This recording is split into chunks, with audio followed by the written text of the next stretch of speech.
பிரியமானவர்களே, இன்றைய நாளின் வேத வசனம் மார்க் எழுதின சுவிசேஷம் 12ஆம் அதிகாரம் 10ஆம் வசனம் மற்றும் 11ஆம் வசனம். 10ஆம் வசனம் சொல்லுகிறது, வீடு கட்டுகிறவர்கள் ஆகாதென்று தள்ளின கல்லே மூளைக்கு தலைக்கல்லாயிற்று. 11ஆம் வசனம், அது கர்த்தராலே ஆயிற்று, அது நம்முடைய கண்களுக்கு ஆச்சரியமாயிருக்கிறது என்று எழுதியிருக்கிற வாக்கியத்தை நீங்கள் வாசிக்கவில்லையா என்றார்.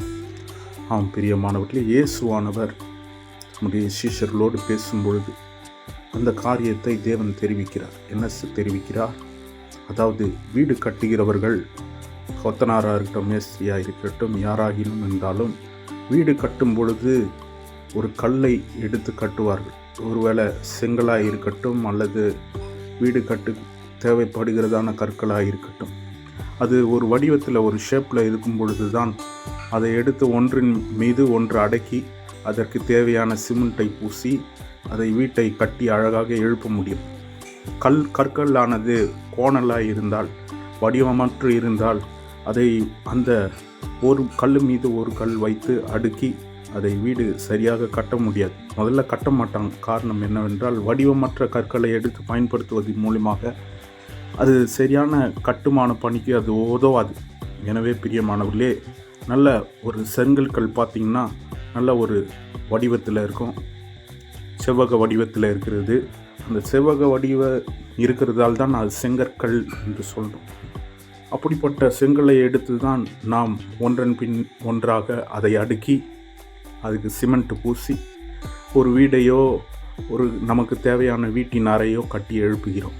அதை போல் தான் பிரியமானவர்களே, அப்படி கட்டுகிறதான வீடை கட்டுகிறவர்கள் ஆகாதென்று தள்ளின கல்லே மூளைக்கு தலைக்கல்லாயிற்று என்று கர்த்தர் ஆண்டவராகிய இயேசு கிறிஸ்து சொல்லுகிறார்.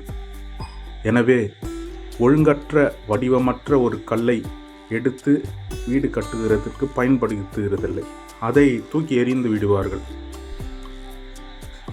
நேரம் இருந்தால் அப்படிப்பட்ட கற்களையும் நான் செதுக்கி அழகாக வடிவமைத்து அதை நாம் பயன்படுத்தலாம். ஆனால் அதற்கு முன்னுரிமை கொடுக்க முடியாது. காரணம், ஏற்ற நேரத்திலே ஏற்ற காலத்திலே அந்த வீட்டை கட்டி முடிக்க வேண்டும். எனவே ஒழுங்கற்ற கற்கள், ஒழுங்கற்ற வடிவமற்ற கற்களை எடுத்து பயன்படுத்த முடியாது, அதை தூக்கி எறிந்து விடுவார்கள். ஆனால் ஆண்டவராகிய இயேசு கிறிஸ்து ஒழுங்கற்ற கற்களை ஒரு மனிதனுடைய வாழ்க்கைக்கு தேவன் ஒப்பிடுகிறார்.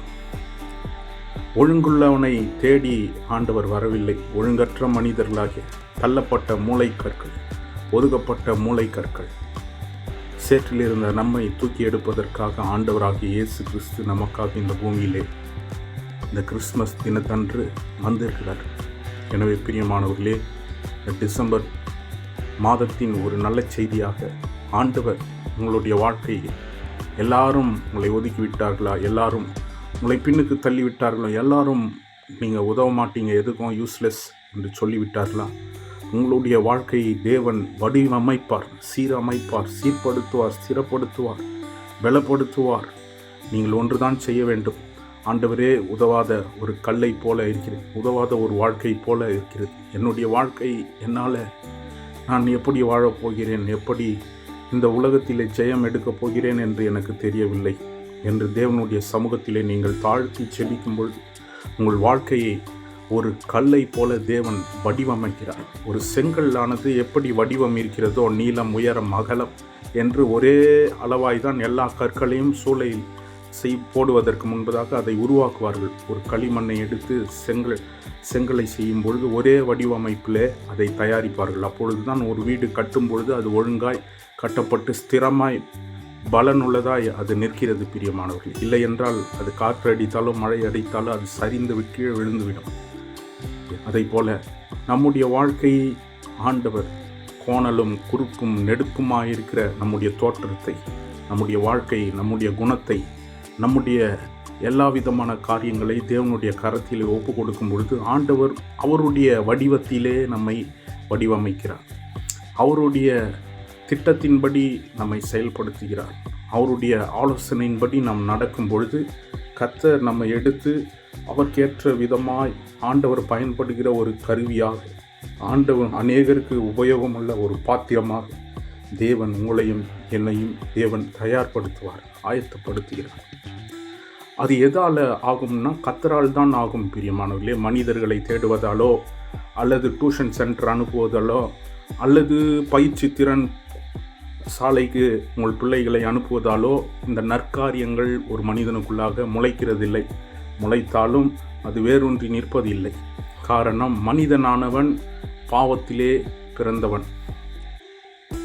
பாவத்திலே வளர்ந்தவன். எனவே அவனை மாற்றுவது ஒரு மனிதனாலே கூடாத காரியம். அதற்காக தான் இயேசு கிறிஸ்து இந்த பூமியிலே வந்து ரத்தம் சிந்தி அவர் நமக்கு முன்மாதிரியாக வாழ்ந்து காட்டி போயிருக்கிறார். அவருடைய கிருபையை நாம் பெற்றுக்கொள்ளும் பொழுது, ஆண்டவர் நம்மை உயர்த்தும் போது, ஆண்டவர் நமக்கு கற்றுக் கொடுக்கும் பொழுது நாம் கர்த்தராலே பலப்படுகிறோம், கர்த்தராலே நடத்தப்படுகிறோம், கர்த்தராலே அநேகருக்கு ஒரு பயனுள்ள கருவியாக நாம் வாழ முடியும், வளர முடியும். எனவே இது கர்த்தரால் தான் ஆகும் பிரியமானவர்களே. எந்த ஒரு மனிதனாலேயோ தாய் தகப்பனாலேயோ ஒரு பிள்ளையை வழி நடத்த முடியாது, 100% முடியாது. ஒரு பிள்ளையை வழி நடத்துவது கர்த்தராக தான் இருக்க வேண்டும். கர்த்தர் தான் ஒரு மனிதனுடைய இருதயத்தை அறிகிறவர், யோசனைகளை அறிகிறவர், செயல்களை அறிகிறவர். அந்த தெய்வம்தான் ஒரு மனிதனை சரிப்படுத்த முடியும், சீர்படுத்த முடியும். எனவே வீடு கட்டுகிறவர்கள் பிரயாசம் பட்டாலும் அது கர்த்தரால் வாய்த்தால் தான் அந்த வீடு கட்டுகிறவர்களுடைய பிரயாசம் அது வாய்க்கும் பிரியமானவர்கள். ஏனால் ஆகாதென்று தள்ளின கல்லாய் ஒருவேளை நீங்கள் இருந்தீங்கன்னா கூட கர்த்தர் உங்களை ஒரு மூளைக்கு தலைக்கல்லாய் மாற்ற அவர் வல்லவராய் இருக்கிறார். எனவே ஆண்டவராகிய இயேசு கிறிஸ்துவை நம்புவோம், விசுவாசிப்போம். அவர் நம்மை மாற்றுவார்.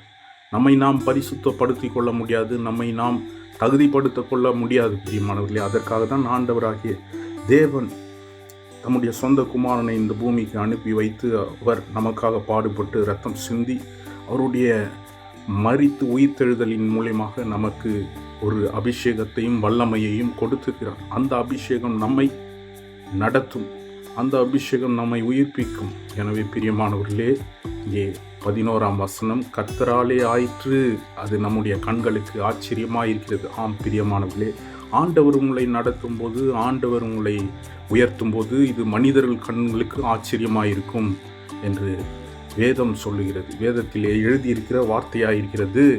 நீங்கள் வாசிக்கவில்லையா என்று இயேசு கிறிஸ்து தம்முடைய சீசர்களை பார்த்து இந்த உண்மை காரியங்களை சொல்லி கொண்டிருக்கிறார். எனவே உங்களுடைய வாழ்க்கையிலே யார் ஒதுக்கினாலும் சரி, யார் நீங்கள் வேண்டாம் என்று ஒதுக்கினாலும் சரி, யாருமே எனக்கு கவனிக்க மாட்டேன்றாங்களே, யாருமே என்னை ஒரு மனிதனாகவோ மதிக்க மாட்டேன்றாங்களே என்று நினைக்கிறீர்களா? அப்படி இருக்கும் பொழுது தான் கர்த்தர் உங்கள் மீது நோக்கமாக இருப்பார். கர்த்தருடைய பார்வை உங்கள் மீது இருக்கிறது என்று அர்த்தம் பிரியமானவர்கள். மனிதர்கள் எல்லாம் ஒதுக்கும் பொழுது தான் கர்த்தர் உங்கள் மீது தம்முடைய பார்வையை வைக்கிறார். தம்முடைய கண்கள், ஆண்டவருடைய கண்கள் உங்களை நோக்கி இருக்கிறது. எனவே ஆண்டவருடைய பாதத்திலே, ஆண்டவருடைய கரத்திலே உங்களுடைய வாழ்க்கையை அர்ப்பணியுங்கள். ஆண்டவரே, என்னை எல்லாரும் ஆகாதென்று தள்ளின ஒரு கல்லாய் எண்ணுகிறார்கள். ஆண்டவரே, நீர் இந்த கல்லாகிய நான், களிமண்ணாகிய நான், என்னை மூளைக்கு தலைக்கல்லாய் நீ மாற்றுவீர் என்று நான் விசுவாசிக்கிறேன். கர்த்தரே, இதுவே என்னை உயர்த்து போவது, என்னை நடத்து போவது நீர் மாத்திரமாக இருக்க வேண்டும்.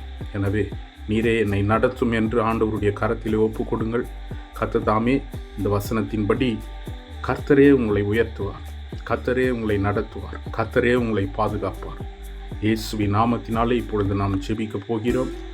யாரெல்லாம் இதே சிச்சுவேஷனில் இருக்கிறீங்களோ, இந்த காரியத்தின்படி உங்களுடைய வாழ்க்கையிலே எல்லாராலையும் ஒதுக்கப்பட்ட நிலையிலே கவனிப்பாரற்று இருக்கிற நீங்கள், இந்த வசனத்தின் நிமித்தமாக கர்த்தர் உங்களை ஆசீர்வதிக்கப் போகிறார். இப்பொழுது நான் உங்களுக்காக ஜெபிக்கிறேன்.